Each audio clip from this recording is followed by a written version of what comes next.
Hey, everybody. NFL quarterback Todd Krieger, show number 2. First thing I want to shout out to Ron Roberts and the Sports Fan Base Network, Rhode Island, for having us host the show. I want to shout out to my producer, Anthony DeAngelis the fourth. So excited for today. It's going to be another cool show. It's the elite football recruiting. We talk about all things recruiting, all things football. We're based here in New England. We're excited today. We've got a great guest, David Farber. He lives in Mass, but he goes to a prep school, a private school here in Rhode Island. So we'll have him on in about 5-10 minutes. We'll talk about what's going on with his recruiting, his school, his academics, and he just got back from the Elite 11, and we can talk about that. So I'm so excited to be here again. First thing I want to talk about, something happened this week. For you people who aren't full-time, I do this full-time now for 12 years. The NCAA changed the rules for recruiting at the Division I level. So Division I is FBS, schools like Boston College, University of Connecticut, Rutgers, Syracuse, so like that. And then the FCS, which is one step down, but they're still considered Division I, the Ivy League schools, Harvard, Brown, Yale, Dartmouth, URI, University of New Hampshire, Sacred Heart, Fairfield, North Dakota State, the national champs, those types of schools. So the NCAA, because of the COVID, pushed back any kind of off-campus recruiting. So the coaches can't go off campus to recruit kids for scholarships. And you're not allowed to come on campus. So you can't have any junior days or your own showcase or anything like that. You're not allowed to do that until April of 2021. So that's really, really going to be tough for the high school kids this year. It's really unfortunate. And so we'll talk about it more at the end of the show, but you really got to be aware of your online presence, because that's where coaches are recruiting, is online, your Twitter and your Instagram. You want to have all that nice buttoned up tight. So it's unfortunate, but that doesn't mean they're not doing recruiting. You want to make sure your huddle is right. You want to make sure your Twitter is right. On your Twitter, you're going to want your name, your position, your year, height, weight, school, GPA, any successes you've had. If you have a great 40 time, put it in there. If you got a great SAT score, put it in there. If you're All-State, put it in there. If you FBU All-American, put that in there. You squat, 325, put that in there. All that information that the coaches can see immediately on your Twitter account, you want to show that. And then you want to have your huddle link. Pretty much everybody has huddle. Everybody knows what huddle is. I keep talking to kids. I see people, their huddle is like 8 minutes long. They have to understand from the coach's point of view, a college coach doesn't have 6 to 8 minutes to watch a huddle tape. He's basically looking for a few plays to make sense for him to recruit you. So for quarterbacks, that's what I specialize in. I've been doing this since 2008 full time. Quarterbacks, you just need, your first couple plays are your wow plays. Maybe it's a scramble and a throw. Maybe it's a deep throw. Maybe it's you take a hit and you get away. All you need for a quarterback is 15 to 18 plays at the most. 2 to 3 minutes, that's all. The college coaches are smart enough to know a huddle is a highlight tape. So you're going to delete all your bad plays. So all you're going to do is put your best plays. So no college coach worth his salt is going to give you an offer off your huddle tape. So the huddle tape is like for an adult, it's like a cover letter for an interview. It's just getting you in the door to start the conversation. And on Twitter, that's what I'm really doing right now, is you want to try to engage with all the college coaches. There's a formula that we follow. Once you've decided you want to play college football, you want to put together your dream list of 12 to 14 colleges that you'd maybe want to attend. And it can't be all, FBS schools. You want to have a potpourri of all the different levels in case you don't get recruited. I mean, everybody has a dream to play Boston College, or Notre Dame or Michigan or Alabama, but they decide who they're going to recruit, not you. And so you want to have all kinds of schools to recruit you from. And then from that list, you want to go on Twitter and follow every one of those colleges. They all have Twitter accounts, and follow those schools on your Twitter. and then dig even deeper. You want to follow the head coach for that school. And then, depending on what position you play, you want to have the positional coach. If you're a quarterback, you want to follow the quarterback coach. All right. If you're a wide receiver, the wide receiver coach. If you're DB, the DB coach. You got to do a little research. I mean, it's worth it. Most scholarships are worth $200,000. Even if you get a half scholarship, $100,000. That's a lot of money. The average private school is like $45,000 a year to go to college. So do a little research, do a little legwork, do a little homework, find out. And some of the bigger schools, they actually have a recruiting coordinator based in your geographical area. So if we live in New England, find out who has, David's in Mass and Rhode Island. Find out who recruits. David wants to go to possibly to a Ivy League. He's a great student. He goes to a great high school. He actually goes to Moses Brown in Rhode Island. It's the #1 ranked academic school. And so David's academics are really important. So, I think Brown and Harvard actually have coaches that on their Twitter account will say which areas of the country they recruit. So that's a big deal. All right, so it's going to be a great show. We're going to do a little commercial break. Anthony's going to help me out. We're going to do a commercial, and when we come back, we're going to talk to David. So our first commercial sponsor is Titletown Touchdown. Titletown Touchdown. That's a tongue twister. Anyways, do the commercial. I'll be right back with David Farber.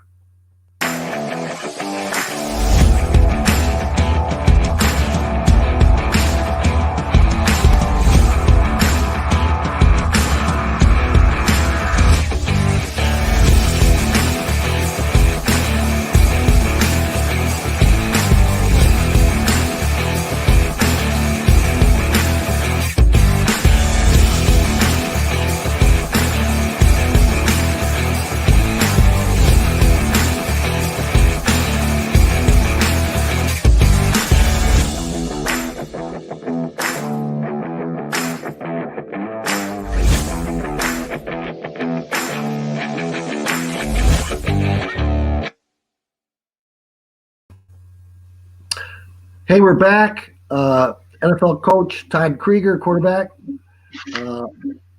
owner of Academic Elite Football. You can see my hat. We promote academics and football. If you want to follow us, we're on Twitter at Academic Elite, Instagram. If you want to follow me personally, I'm at Quarterback Guru on Twitter and Instagram. So today we've got David Farber. And I've known David since he was about 8th grade. He's done a bunch of my events. We've done private training, group training, Legacy. I saw him at Legacy in Mass. He's been to some of my showcases. And so it's great to have David on board. Welcome, David. Hey, how are you, Todd? How's it going, man? What are you doing? Just here. Ready to go. So I see on your shirt, you got your Moses Brown shirt. So most people don't realize it, but David lives in Massachusetts and he commutes to Moses Brown. For you who don't know it, Moses Brown's based in Providence, Rhode Island. There's a little small story. There were Brown brothers, and they're right next to Brown University and Moses Brown. There are two different brothers. One started Brown and one started Moses Brown. So, David, tell us about your little journey, because you're from Stoughton, Mass, correct? Yeah. Tell us about how it became that Stoughton, Mass guy is now the starting quarterback at Moses Brown in Rhode Island. Yeah, so I went to school in Mass, and then I decided to transfer for my sophomore year to Moses Brown because I liked their academic and athletic program there. It was a big deal for me seeing all the great athletes that have come out of Moses Brown, and all the people that have gone Ivy League, especially like Harvard and Brown and big academic schools. So I thought that was the main factor that made me go to Moses Brown, especially. Pretty cool. I know because I've trained some guys at Moses Brown. 2 years ago, they had Player of the Year, Michael Walsh from Moses Brown, and he attends Brown. So I know David's father very well. Their academics is very important to them.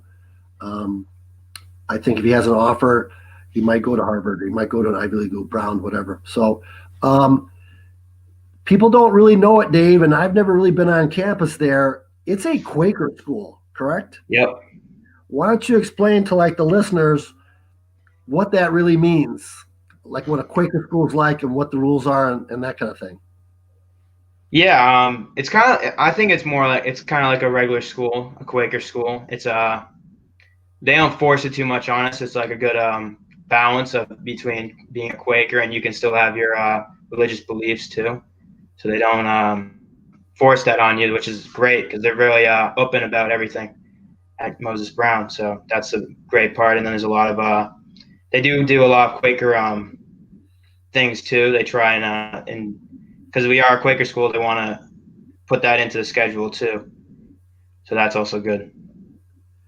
Um, I don't know that much, but from what I understand, the big feeling or the big viewpoint they have is they don't believe in violence. Is that correct? Yep, No physicalness, no violence. They want to remove all that. peaceful. Peaceful. There you Yep. go. So I don't know if you know this. I helped out at the Moses Brown in 2011 with the coach Willie. So who's at Brown now? And the funny thing is you can tell me if this is true. All the players call me by my first name, and at first I was like, it kind of like freaked me out. So you're allowed to call everybody by their first name. You don't call them sir or Mister or whatever.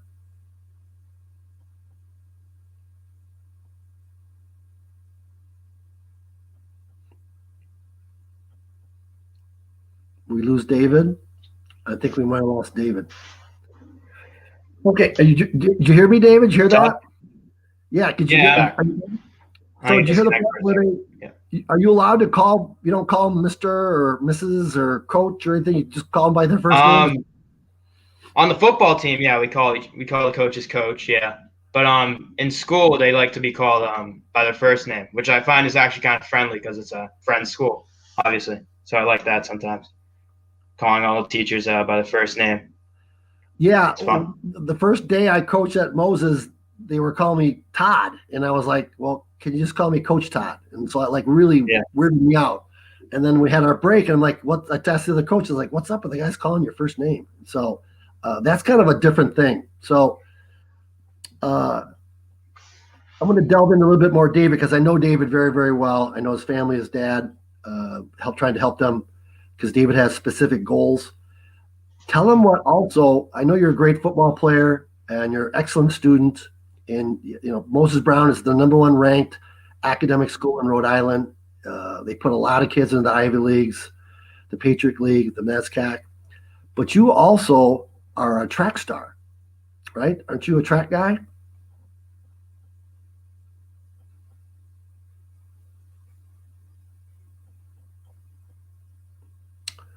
You there, David? Well, hello. I know David we'll try to get him back on board. David's a javelin thrower. And his freshman year, he was ranked in the top 5 javelin throwers in the country. And I know he went down to North Carolina and participated in a national track meet. And I believe that was Long Island, but I know he did a national one. And I believe he got 3rd place. So that helps him that he plays other sports and does other sports besides football. All right. So it looks like we're having a little issue with David. So I'm going to talk about something that happened this week. When we get David back, we'll talk about his recruiting and then also him attending the Elite 11. For people who aren't that savvy about football, the Elite 11 is a quarterback wide receiver competition that's held every year all through the United States. They do 4 or 5 regional ones, and then they have a national one, and they televise it. And they're trying to find the number one quarterback in the country. So, David, you're back. Great. So Yeah. I asked him about you're also Anthony. Can you go back and put his track picture up? That you're also a track star. I mean, you're a javelin. Yeah. Why don't you tell your little story? I kind of spoke about it a little bit. Tell us about your javelin and kind of what's going on with that related to your football. Yeah, freshman year, I started in 8th grade actually, and I threw javelin originally in 8th grade, and my middle school coach got me into it along with my dad. They both knew I could throw the football, so they thought I could throw javelin, obviously, and they saw I could throw it, and I ended up doing pretty well 8th grade year too. I did I'm pretty sure I got third in the region as a freshman. As an eighth grader. And that was the summer meets. And then the next year, freshman year, I threw my PR was 154, and then that was through the summer meets as well. I went to freshman nationals, got second there, and then I had some USATF meets where I got third in the region. First in the region. I got third as an eighth grader, and then freshman year I was able to take first, and that was pretty good. I met a lot of great javelin throwers too, which I learned a lot from them too, and I got to see the championship division too at the nationals, which was a great experience. Seeing all those guys throwing over 200 feet. Well, that seems pretty cool. I don't really know that much about the javelin, but it seems similar. Is there any kind of Yeah, crossover it's to it's a throwing the little similar. javelin So you want to get as much momentum going forward. It's kind of like football a little bit. You want to get your momentum going forward so that the ball and the javelin has enough force to go far. Yeah, because Kind of in same. football we've changed it to a more rotational throwing Yeah, motion. So when you throw the javelin, is it similar? Where you still have that rotational movement to throw the javelin? yeah. You still want to get your hips into it, obviously, but it's not it's not enough. It's not as much twist. It's more linear than rotational. That's pretty cool. Is Yeah, that something? We'll after we're done here, we'll talk about your academics and some of your recruiting, and then at the very end we'll talk about the Elite 11. Is that something that helps you, or maybe you'd want to do it in college? Is the track? yeah. I think it's gonna definitely help me along with discus too. I also throw discus and I've PR'd in discus this past year and throwing over 140, which is my goal this year too in discus. And I'm hoping those two can get me into a good college as well, along with football.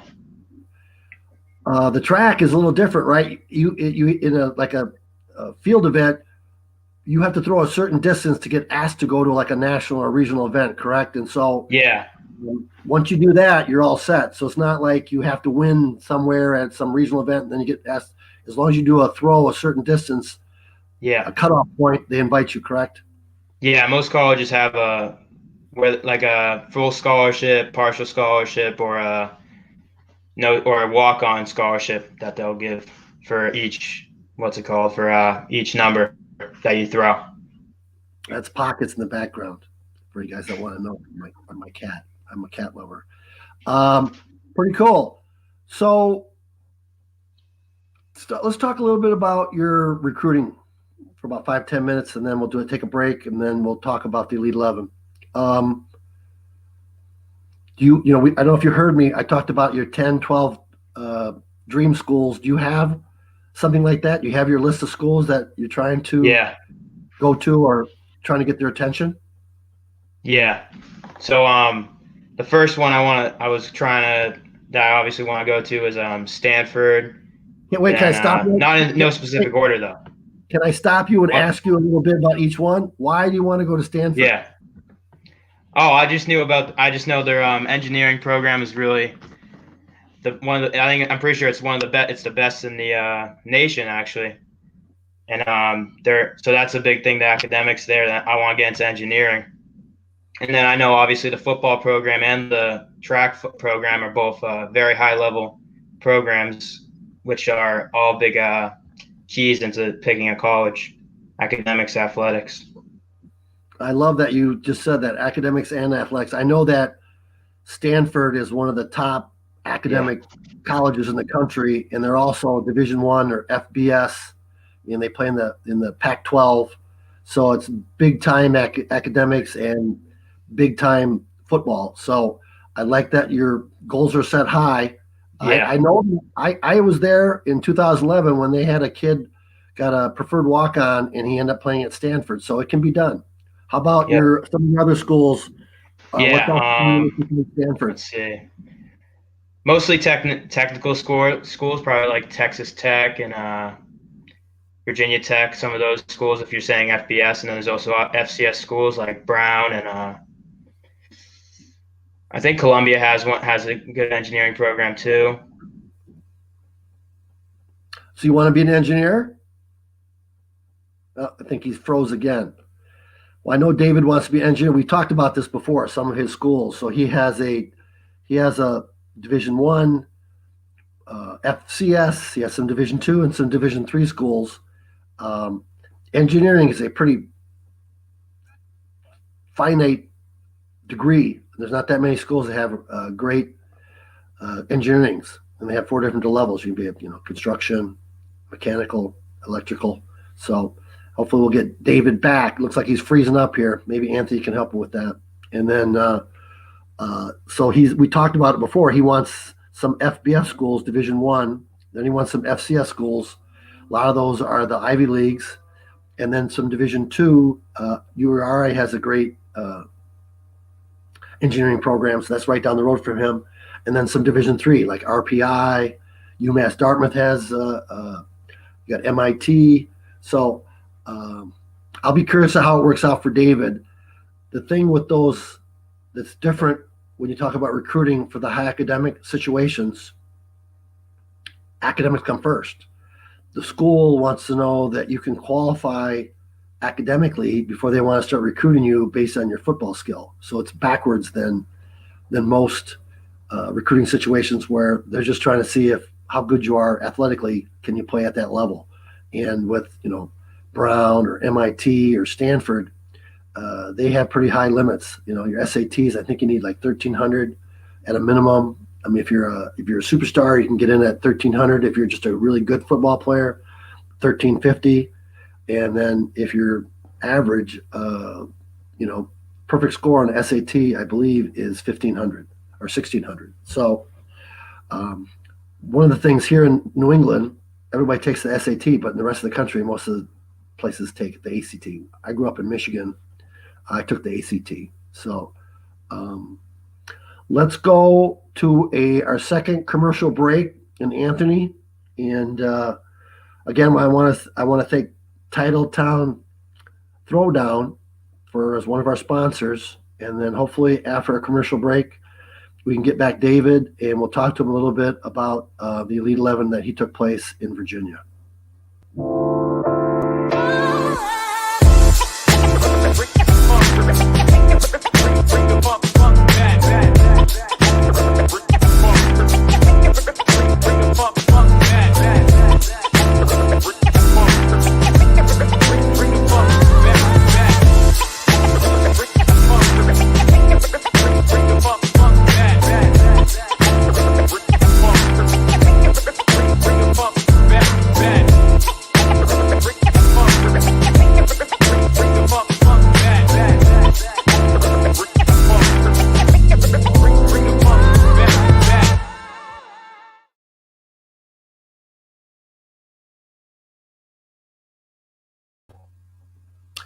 Hey, it's back.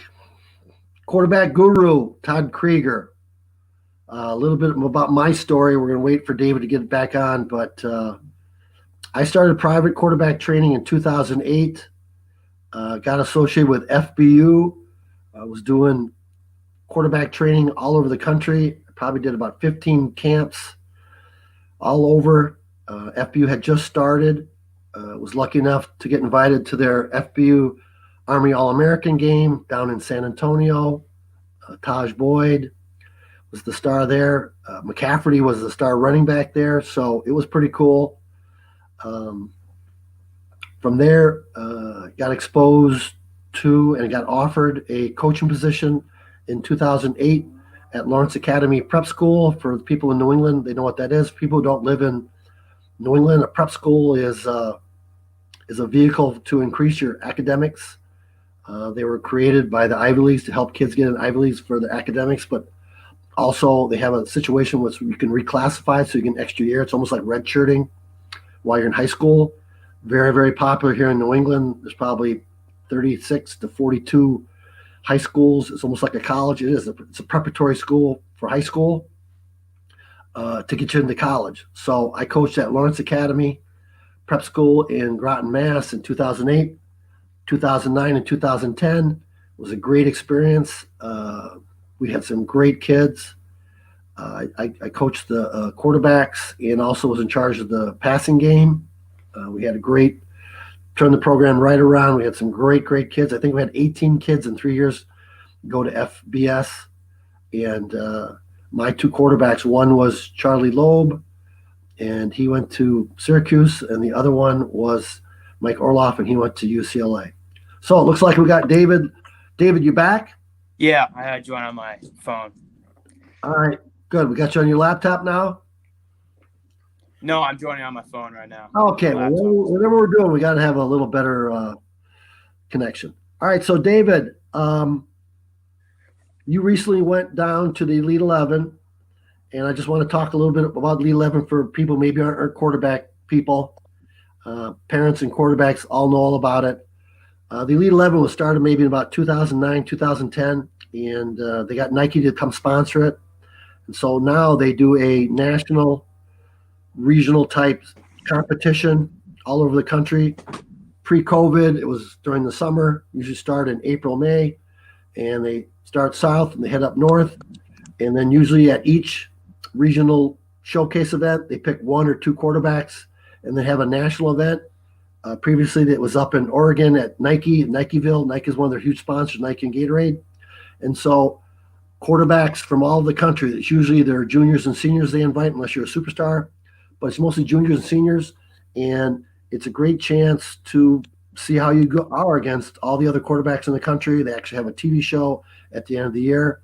And so I'm gonna go over to David. David participates. It's invite only, so it's not just anybody can go. You gotta be able to be invited to it. So it's a pretty prestigious thing just to get invited. I was lucky enough to coach at one of the Elite 11s in 2011 down in Dallas at Texas Stadium. It was pretty cool. We had 120 quarterbacks. It was awesome. So David, why don't you tell us about your little journey? I'll ask more details, but your journey just to get down to Virginia and how that all came about through the Elite 11. Yeah, so I was looking up about Elite 11. I saw it on Twitter and Instagram. I always followed it, and I was wondering. I heard that they were having regionals this fall, so I was wondering how I can get in. Yeah, because it normally is in the summertime, right? And it got pushed to the fall because of COVID.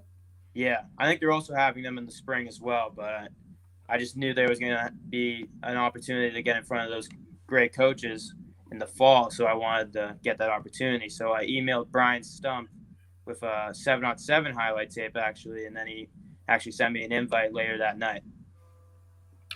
Yeah, that's pretty awesome, man. That's a pretty high-level group of kids. So where did you have to go to participate? Because this year it was limited because of the COVID so far. They're not as many and they're not all over the country. Where was your location that you did your Elite 11? Yeah, so I went to Virginia Beach, and then I had to drive down because I didn't really want to trust the planes. So I just drove down. Smart. Right. And then so I arrived in Virginia Saturday morning, and then I stayed overnight, and then I came in Sunday morning to the Elite 11 at around, I think it was 1 or something like that. And then we started up, and I got to meet some of the coaches, talk with them. We did the combine, and then we started warming up for like throwing events, which was primarily most of the Elite 11. And then so we went through that. We did a bunch of drills, met a lot of great coaches there. Got to meet Brian Stump, Coach Paul Troff, just to name a few. There's a lot of great coaches there that taught me a lot. I got to learn a lot that I can add to my toolkit now when I get on the field in January and March.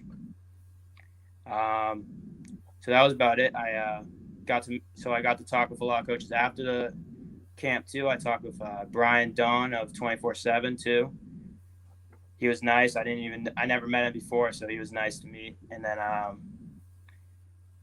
was talking with Paul Troff and Brian Stump, and they said I was doing pretty good. I did pretty good at the competition, so I was happy about that.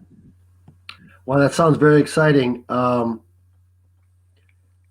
People don't realize that they don't have anything. They don't bring the Elite 11 up to New England. So I don't want to say, but they kind of like not sure New England quarterbacks can compete. And so it's great when we have quarterbacks. I had a kid from Angel RC Jr. went down, and so there's a few guys down there. It was wide receivers and quarterbacks, correct? Yeah. Yeah, so they have wide receivers. So I had Max Gustafson came down as a wide receiver. I think you guys met each other. Yep. He told me that. I met him this week. Um, so when you said you did a combine because it's a quarterback competition, what do you mean by a combine? Like an NFL combine? Yep.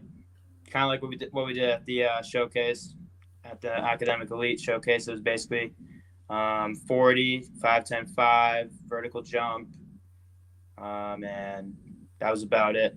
They did measurements as well. They did height and weight, and they did wingspan and hand size. Pretty cool. How's your Yeah. hand size? Shoot, I don't remember. I think it was probably. I don't even know what I don't even know what a good hand size is. I think a No good one's- one is probably like 10 inches, I'd say, Cool. because it So- goes from thumb to the pinky, and you have to extend. Oh, that's So I think great, man. I was around 9. That's something like great. that. Yeah. How many quarterbacks would you say we were there that was, you were competing against and you got to meet and stuff? Yeah, I met a lot of quarterbacks, but there was probably 60, 50 quarterbacks, so Right. not too many. They had to keep it limited. Yeah, With the COVID? yeah. So we talked before about this. How did you think you did on the combine side of things? We'll talk about the throwing in a little bit, but the combine kind of wants to, it's like an NFL combine. They want to see, some athleticism, some quickness. I don't know how much that relates to quarterbacks, but how do you think you did? Because I remember I asked you before your times and stuff, and you don't really know. They might tell you, but they don't tell you like what the other kids do to compete. Yeah. It's not really like that. They don't tell everyone else's time. They keep it a little more private. How'd you think you did on the combine part? I did pretty good for my for the day. I didn't do great, obviously, but I think I did good for where I am right now after not training too much on the sprints. I haven't gotten that in too much, but so I ran about 5-second 40, then about a 4.6, 4.5, 5.10, 5, and then I jumped about 30 inches. Anything around 4.6 is a really good time for high school. Yeah, for the and then I jumped about 30 inches for the vertical jump. They do broad jump? I don't think they did. No, not from what I remember. So all those are really great, and I think I mentioned it, but I'll mention again. You're only a junior, so you have 2 years, so you could go back next year again and compete. Yeah, this spring. So that was the NFL Combine, and then I'm sure they broke you up into groups. You had 60 kids, so maybe I don't know 4 or 5 groups of 8 to 12 kids a group, something like that, and then you threw, correct? Yeah, did a lot of drills, and we gotta learn a lot. Okay, well, why don't you? So people maybe you've never even heard of the Elite 11, don't know anything about 11. Walk everybody through how it goes when you go to the Elite 11, and you're, maybe kids who are freshmen or sophomores or 8th graders are hearing about this, and they kind of want to know what's the whole process. You warm up, then what? Yeah, so you just so what we did was there was 4 groups. We split up, that they split all the quarterbacks up. They did that before we got there. They gave us a wristband, and then we got into our groups, and then we stayed with that group the entire day so that we don't mix with the other groups. And then so we went through all the drills. We mixed with a bunch of different coaches, and we got all our film going too. They record everything so that they can evaluate it and send it out to colleges. So we did just to name a few. There's like conflict climb, throwing on the run. Whoa! Slow down. So we're on TV. How would you explain a conflict climb to the layman person?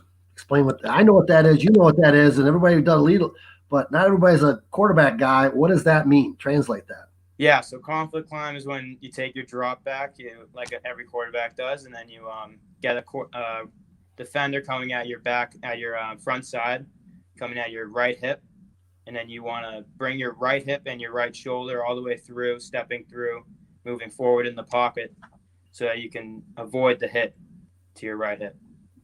So it's kind of like when we talk platform, it's like that's a perfect throw and you're kind of standing on a stage and it's perfect. So it's kind of an off platform, a little bit of movement. It's not a total scramble. It's more like a in pocket movement to avoid a pass rusher, and then reset, and then try to throw a completion, kind of Yep. like right.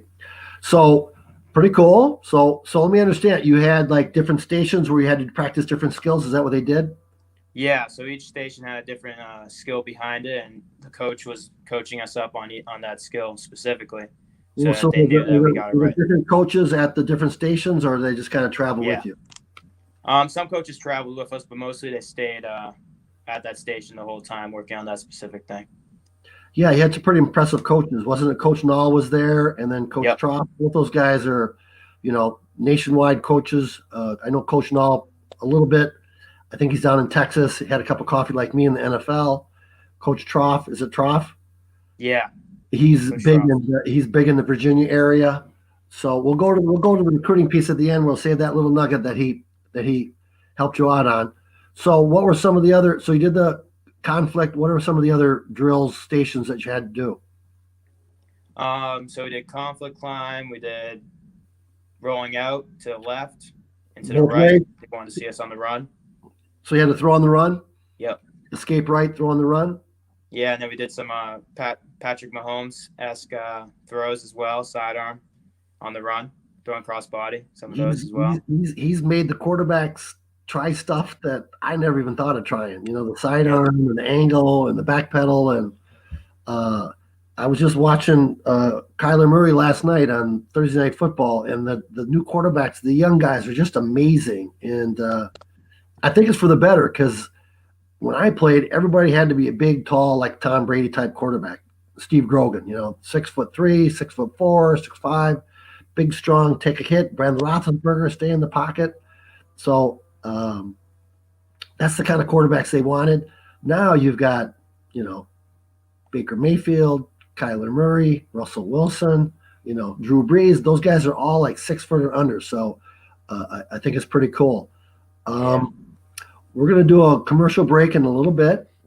And then we'll talk a little bit more about the Elite 11. And then we'll finish talking to David about his whole recruiting process and what that's like, and who's showing interest in talking to him. But thanks, David. Stay on, and we'll be right back.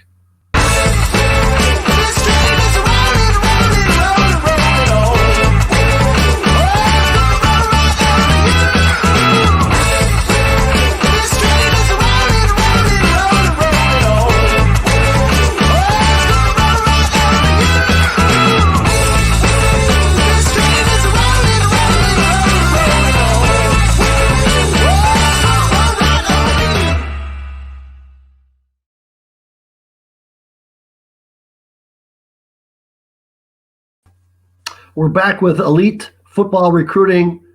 I'm Coach Todd Krieger. You can find me on Twitter at Quarterback Guru, on Instagram, Quarterback Guru. I do private group training for youth, high school, and college guys, quarterback training. I also own, with my producer, Anthony, we own Academic Elite Football. We train all positions. We've been around Academic Elite for about 4 years now. We want to combine football and academics. We try to help players get into the highest academic school they can, and we remind them and concentrate that we want to use academics and use football together, because unfortunately, I keep telling everybody, they're not going to get to the NFL. There's such a small percentage of the players that get to the NFL, and so you want to make sure you get your degree and you prepare for life after football. Take those life skills that you learn from football, goal setting, hard work, teamwork, reliability, social skills, come up with a game plan, losing, all those different skill sets that you learn become second nature in football. People who don't play sports don't have those skills. And, when I got out of NFL and I got to the real world, I couldn't believe it. I just assumed everybody was like me, and they didn't have the same drive and desire and skill sets that I had. So that's the great thing we want to promote. There's data that shows it, that employers want to hire athletes at a 25 to 30% better chance of getting hired if you play college sports, because they know you have all those skill sets. Anyways, let's go back to David Farber, 2022 quarterback from Moses Brown. You're going to be the starter this year, correct? Yep. A little bit different. I still want to go back to the Elite 11, but it's a little bit different here in New England. For people who are watching outside our area, they paused fall football in New England, and you're going to be playing your high school football come February. Is that correct? Yeah. Starting in February, we can have practices. So I know it's kind of up in the air. Do you know what's really going on? So like what, around February 24th, 25th, what, you're allowed to practice? And then I know it's going to be a shortened schedule. So what, you can practice like a week or two and then they have games? Yeah. So it's going to be like 6 games. And then I believe we're going to be able to play some playoff games too. We're going to be able to get a chance at the championship like every year. But I don't think it's going to be as many playoff games. It might only be like 2 playoff games and then the championship. So I don't know how that's going to work. Yeah, that's what I heard. I heard a shortened season of 6 games and then a shortened playoff. Normally it's like 4 games. It's going to be 2 games. But they're trying to get the season in so you can get some film. You know, the film's so important. You know, any way you can to get the eye of a coach. So back to the Elite 11. You and I talked. They had kind of a competition. I actually saw it on Twitter because I follow the guys on Elite 11. They actually named like the Pro Day station was kind of like they kept score and stuff. Why don't you talk about that? Yeah, so we competed in the Pro Day station. There was 8 throws that we would throw to with a max score of 24 points. Then the top guy who was in my group got 20 points. Wait, I got to cut you off. So, David, you got 24 points. So what? They gave you like a possible score on each throw? Yeah, so the most you can get on each throw is 3. So what, like a 3-2-1? Yeah. So you can either get a 0, a 1, a 2, or a 3. And what was a 3? So 3 is up here on the face mask or wherever he thinks is a 3, either like chest, depending on the throw. So usually it's a face mask throw. And then a 2 is going to be a little bit harder to catch. It's going to be a little bit outside the frame out here. And then a 1 is going to be like a great catch by the receiver that he did almost all the work. And then a 0 is just a complete miss that the receiver had no chance. Did you throw any zeros? I do not think I did. No. All right. I think I did. That's pretty cool. So when they did this competition, you had different types of throws, and then you got graded like 0 to 3 on each throw. And then they calculated all that and tabulated that, and then they came up with a winner. Is that kind of how they did it? Yeah. So they just added it all up. Yeah. Yeah. So so how many throws? 5? 8. It was 8 total throws. What were the 8 throws? Go through. Skis, like, what you understand is not very people have been to Elite 11. Yeah. So you and I talk about it, but I want you to slow down and explain it to all the people, all the 7th graders, 8th graders, like, oh man, okay, I think I'd want to do that. I'm the best, I'm the best in my town. I want to go down there and compete, because you were competing against kids from Florida, Georgia, Ohio, everywhere, right? Yep. All over. So, 5-star, 4-star guys. 4-star, right? Guys that maybe already have some offers to scholarships to some big time schools, maybe. Yep. So what were the different stations where they kept score for the competition? What kind of throws? Yeah, so the Pro Day was the only thing they kept score. That was the only thing they kept score. So that was the only thing you would see and then there was also the Combine too, where they kept score, and then they post the top guys for that one too. But the Pro Day was the more important one that everyone looks at, and all the coaches were looking at. What was your score? For the Pro Day, I got 17. And so you had 60 kids. Where do you think you stood with the 17? Kind of where were you at with that score? They said they put on the ranking that I was tied for 8th. Oh, that's awesome. Eighth out of 60? A couple other kids too. Cool. So, do you know who was, like, I know when you're in a thing, you're in line, you sort of talk, but you want to concentrate yourself. Do you know, was the winner in your group, or do you know the guy that won? Yeah. He was in your group. The winner was in my group. Yeah, he got 20 points. What was his name? Chase Williams. Chase Williams. Was he good? Yeah, I talked to him a little bit after too. Yeah. Does he have any offers yet? I don't think he has any either, no. He might, right? That Elite 11 is pretty impressive, right? After the Elite 11, a lot of people are going to start getting offers. Exactly. So that's really, really awesome. Like I said, I coached the Elite 11 in 2011, and talking to you, it seems like they've really improved it. when I was there, it was like 120 kids, and I thought that was way too many. It was just so hard to like everybody looked good. And Texas, their football is super serious, and I'm like, wow, I didn't know how they can differentiate these guys. So the idea of having a competition where you keep score is kind of cool. Um, you had that little side story that you kind of did so well, and the coach Trough came over to you, and why don't you tell that story? This is why a lot of people go to the Elite 11 is the connections they make and getting recognized, and you competing against other people outside our area to show that you're good enough to compete, against anybody in the East Coast. Why don't you tell that little story about what happened after you did that and Coach Trough? Yeah, so I was working with Coach Trough a lot of the time. I had a couple stations with him, and those were probably my best stations actually with him throughout the whole day. And then even the whole day too, I felt pretty consistent myself. And then he said so himself too when I was talking to him afterwards. And then so he said I was doing pretty good. He felt I was one of the most consistent guys there.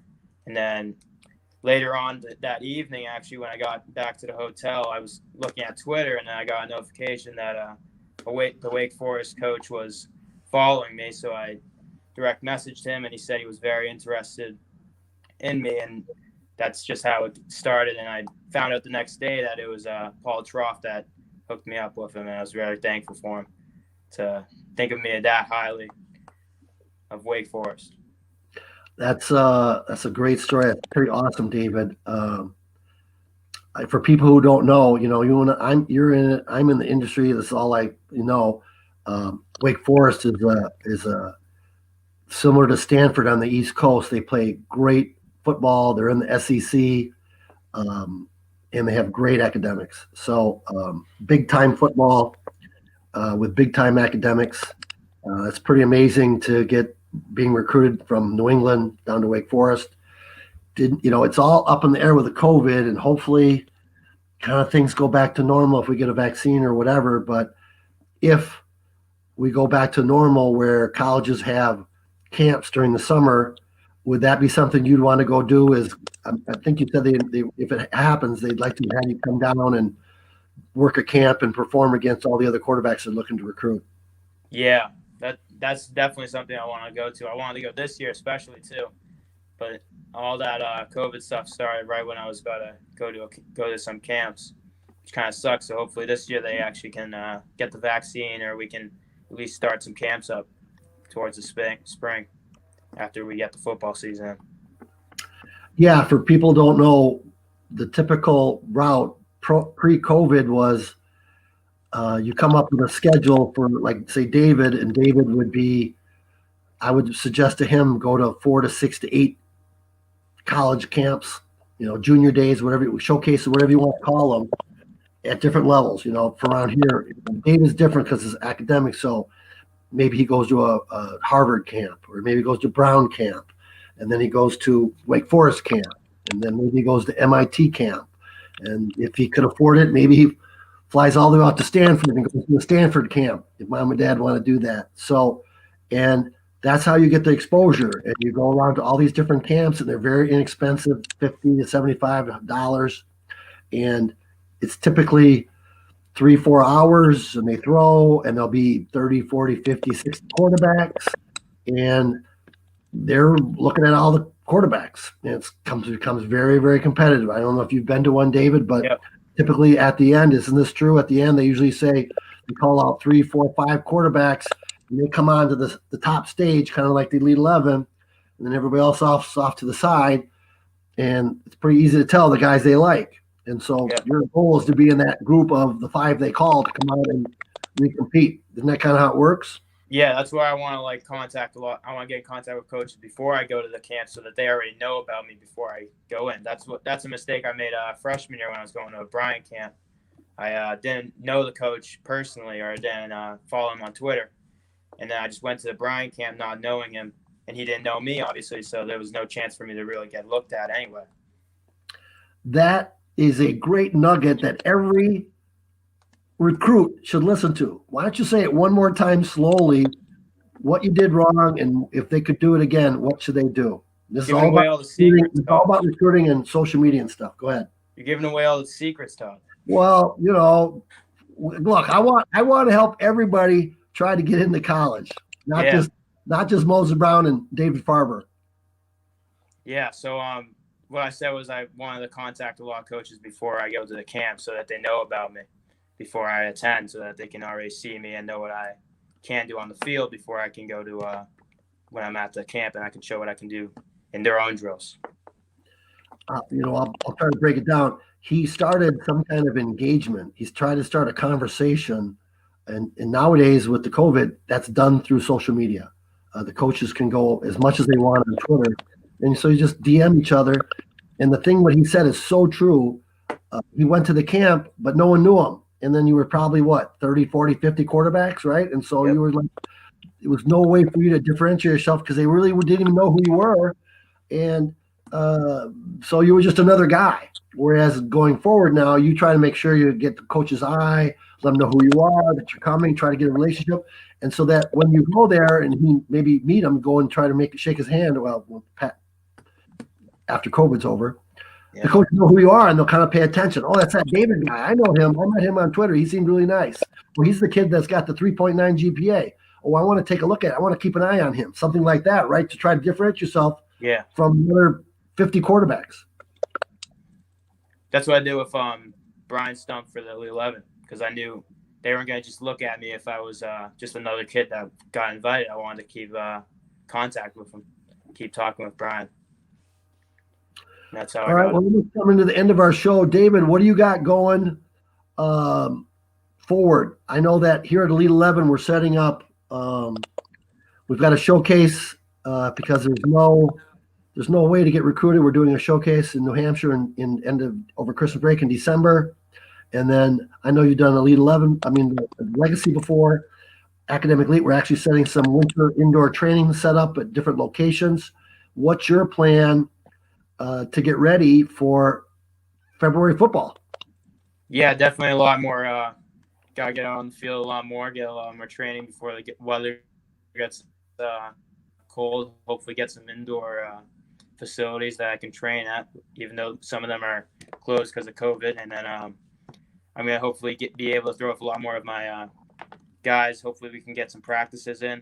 Even though we can't have coaches there, we can possibly get some captain's practice, just us. And that should get us ready for the season for sure. So Moses Brown, you told me you got switched as far as what level of football you're playing this year. Is that right? Yeah, now we're in Division II, which should be so you better for our numbers. You were Division I, now you're Division II? Yeah. Do you know who some of the schools you'll be playing? Yeah, so we're going to be playing Tolman. Watch out. I had Devin on there last week. That guy's a monster. Look out for him. Yeah. Don't let him sack you. Holy cow. Yeah, I saw 6'5", something like that. 6'5", 320. Yep. Big guy. So Tolman, who else? Let's see. I think West Warwick we play. It's a very few. It's not too many cook. It's a limited schedule. I apologize for you guys. It's so bad with the COVID. Everybody trying to do the best they can, trying to stay a positive attitude. Everything's just kind of up in the air. But I want to thank you for coming on board, sharing all your stories about you personally, about Moses Brown, about track, academics. I love that you're such a student. I already know, because I've been doing this 12 years, you're going to get a scholarship offer somewhere if it's not academics for football or a combination of that. Someone's going to want to bring you on board. I've seen you grow from, I had a picture like you're this little middle school kid and now you're this grown-up guy and you're like an adult and you're lifting weights and you're thick and you can throw the ball 60, 65 yards and it's so impressive. So thanks again. We're going to take a quick break. And then we'll do a close up for our show and talk about what we got going on next week, I guess, and stuff. But David, thank you again for coming on board. Yeah, thank you. Appreciate it, Todd.